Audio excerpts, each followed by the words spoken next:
Hi friends, எல்லாருக்கும் வணக்கம். எல்லோரும் எப்படி இருக்கீங்க? நாங்கள் இங்கே ரொம்ப நல்லாயிருக்கோம். இன்றைக்கி நம்ம வீடியோவில் பார்த்தீங்கன்னா பஜ்ஜி மிளகா வச்சு தான் ஒரு ரெசிபி பண்ண போகிறோம். பஜ்ஜி மிளகா மிளகா பஜ்ஜி பார்த்திங்க அப்படின்னா பஜ்ஜி போடுறதுக்கு மட்டும்தான் நம்ம யூஸ் பண்ணுவோம். ஆனால் இப்போ அது சப்பாத்திக்கு கிரேவி பண்ணுறதுக்கு யூஸ் பண்ணுறேன். இந்த உடைய மிளகா குருமா பார்த்திங்கன்னா செம்ம டேஸ்ட்டாகவும் ரொம்ப வெரைட்டியாகவும் இருந்துச்சு. நம்ம சப்பாத்திக்கு எப்பவுமே ரெகுலராக குருமா சாப்பிட்றது பதிலாக இந்த மாதிரி செஞ்சு சாப்பிட்டிங்கன்னா செம்ம டேஸ்ட்டாக இருந்துச்சு. சப்பாத்தியே எங்களுக்கு பிடிக்காதுன்னு சொன்னவங்க கூட விரும்பி சாப்பிடுவாங்க. அந்தளவுக்கு செம்மையாக இருந்துச்சு. எப்படி செய்யுதுன்னு வாங்க வீடியோக்குள்ளே போகலாம். எப்பயுமே எந்த பொருளுமே நம்ம சுத்தமாக வாஷ் பண்ணிட்டு தான் செய்யணும்.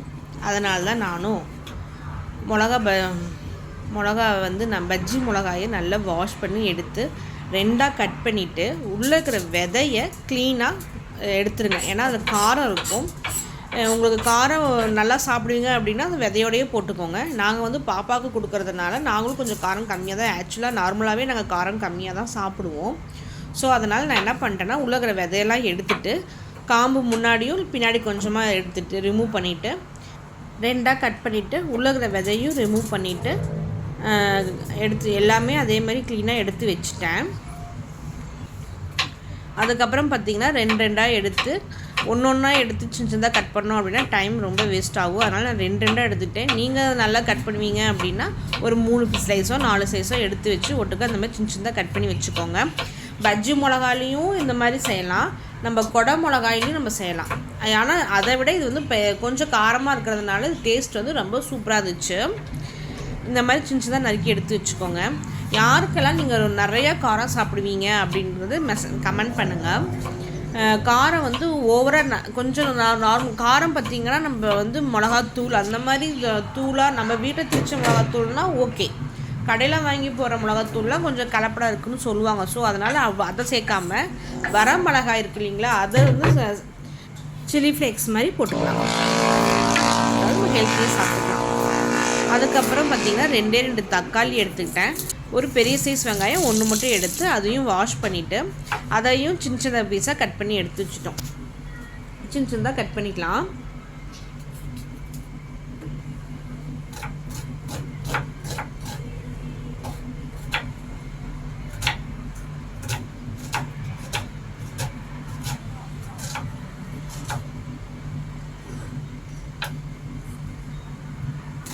ஒரு பெரிய வெங்காயம் 1 இருந்தால் போதும், அதை கட் பண்ணி எடுத்துக்கோங்க.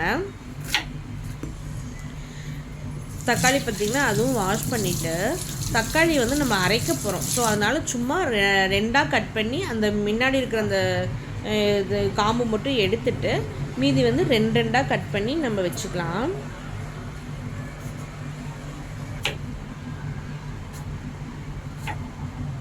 இது நான் நைட் டின்னருக்கு தான் நான் செய்கிறேன். இப்போ அந்த தக்காளியை நம்ம மிக்ஸி ஜாரில் போட்டுட்டு அதோடு பார்த்திங்கன்னா டேஸ்ட்டுக்கு ப்ளஸ் கிரேவி நமக்கு கெட்டி ஆகிறதுக்கு எல்லாத்துக்கும் அதேமாதிரி கிரேவி ஷைனிங் அந்த ஒரு கலர் ஷைனிங் வரத்துக்கு கொஞ்சம் முந்திரி ஒரு 4-5 முந்திரி பருப்பு போட்டுட்டு தண்ணி கொஞ்சம் கூட தண்ணியே ஊற்றாமல் அப்படியே அரைச்சி எடுத்துக்கோங்க. ஏன்னா நம்ம தக்காளிலே கொஞ்சம் தண்ணி வரும். ஸோ அதனால் அரைச்சி எடுத்துக்கோங்க. அதுக்கப்புறம் நம்ம அரைக்க முடியலன்னா கொஞ்சம் தண்ணி ஊற்றிக்கலாம். நான் ஒரு சின்ன கொஞ்சமாக ஒரு கால் கப் மட்டும் ஊற்றிட்டேன். அது அரைப்படலை, அதனால் கொஞ்சம் ஊற்றிக்கிட்டேன். நீங்களும் கொஞ்சமாக ஊற்றிக்கோங்க. நிறைய தண்ணி ஊற்றிங்கன்னா அது ரொம்ப டேஸ்ட் மாறி போயிடும்.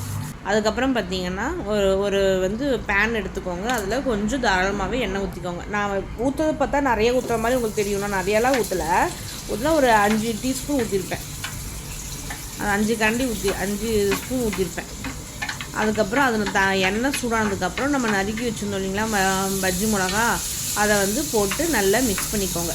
இதுலேயே ஒரு 95% குக் ஆகிடணும். நம்ம மிளகா 95% குக் ஆகி தான் நம்ம எடுக்கிறோம். இது ஏன் இப்படி எண்ணெயில் போட்டு நல்லா நம்ம வதக்குறோம் அப்படின்னு பார்த்திங்கன்னா காரம் இந்த எண்ணெயில் கொஞ்சம் அப்சர்வ் ஆகிடும். அதுக்கோசம் தான் நம்ம எண்ணெயில் போட்டு வதக்குறோம். இல்லைன்னா காரம் ரொம்ப இருக்கிற மாதிரி இருக்கும். இந்த ஒரு கிரேவிக்கு நான் காரமே நான் போடலைங்க. இந்த மிளகாவோட காரமே எங்களுக்கு போதுமானது, கரெக்டாகவும் இருந்துச்சு. ஓரளவுக்கு மீடியமாக சாப்பிட்றவங்க, ரொம்ப காரம் இல்லாமல் ஓரளவுக்கு காரம் சாப்பிட்றவங்கன்னா இந்த மாதிரி செய்யுங்க. காரம் உங்களுக்கு தேவைப்பட்டுச்சுன்னா நீங்கள் சில்லி ஃப்ளேக்ஸாகவும் போட்டுக்கலாம். சில்லி ஃப்ளேக்ஸ் அப்படின்னா வரமிளகாய் மிக்ஸியில் போட்டு அரைச்சி தூள் மாதிரி இருக்கணும், ரொம்ப நைஸ் தூள் கிடையாது, ஒரு திப்பி திப்பியாக, அதான் சில்லி ஃப்ளேக்ஸ் சொல்லுவாங்க. அதையும் போட்டுக்கலாம். அப்படி இல்லைன்னா மிளகாத்தூளோட கொஞ்சம் போட்டுக்கலாம். எவ்வளோ காரத்துக்கு எப்போ மிளகாத்தூள் போடு, இப்போ போடக்கூடாது, நான் குருமா செய்யும்போது நான் சொல்கிறேன் எப்போ மிளகாத்தூள் போடணுமோ அப்போ நான் சொல்கிறேன், அந்த டைமில் போட்டுக்கோங்க. எனக்கு வந்து இந்த காரமே சரியாக இருந்துச்சு. நல்லா வதக்கிட்டு ஒரு 95% கலர் மாறும் பாருங்களேன், ஒரு நல்ல க்ரீன் கலரில் வரும், அப்போ நம்ம எடுத்துடலாம்.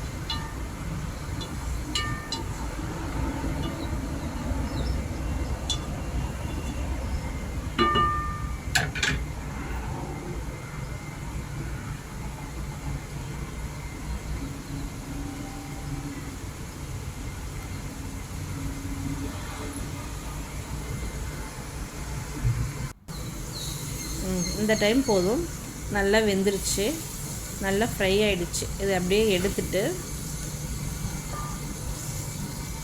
இப்படி எண்ணெயில் நம்ம ஃப்ரை பண்ணதுனால 2 பெனிஃபிட் இருக்குது. ஒன்று பார்த்திங்கன்னா நல்லா காரம் போயிடும், இன்னொன்று பார்த்திங்க அப்படின்னா எண்ணெயில் வந்து நல்லா ஒரு லைட்டாக முறுமுறுப்பு கிடைக்கும். அப்போ வந்து நமக்கு வந்து குழக்குழன்னு ஆகாது குழம்புல போட்டால்.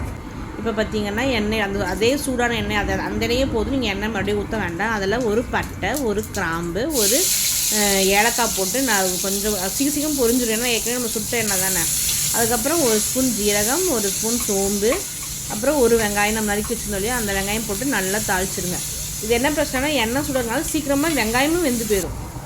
அப்புறம் 1.5 ஸ்பூன் நான் வந்து இஞ்சி பூண்டு பேஸ்ட் ஆல்ரெடி அரைச்சி வச்சு ஒரு பாட்டிலில் பேக் பண்ணி வச்சுருக்கேன், அதுலேருந்து 1.5 ஸ்பூன் எடுத்து போட்டேன். நான் வீக்லி ஒன்ஸ் வந்து நான் வந்து அதிகமாக இஞ்சி பூண்டு பேஸ்ட் போடுவாங்க, இதுலேயும் காரம் இருக்கும். ஸோ அதனால் இந்த காரமே உங்களுக்கு போதுமானது. தேவை உப்பு போட்டுக்கோங்க. அப்புறம் ஒரு 1.5 ஸ்பூன் மல்லித்தூள், காரத்துக்கு இப்போ வந்து நீங்கள் காரம் வேணும்னா 1 ஸ்பூன் வந்து நீங்கள் மிளகாத்தூள் போட்டுக்கலாம். அப்புறம் மஞ்சத்தூள் போட்டுக்கோங்க, 1/4 ஸ்பூன் மஞ்சத்தூள் போட்டுக்கோங்க.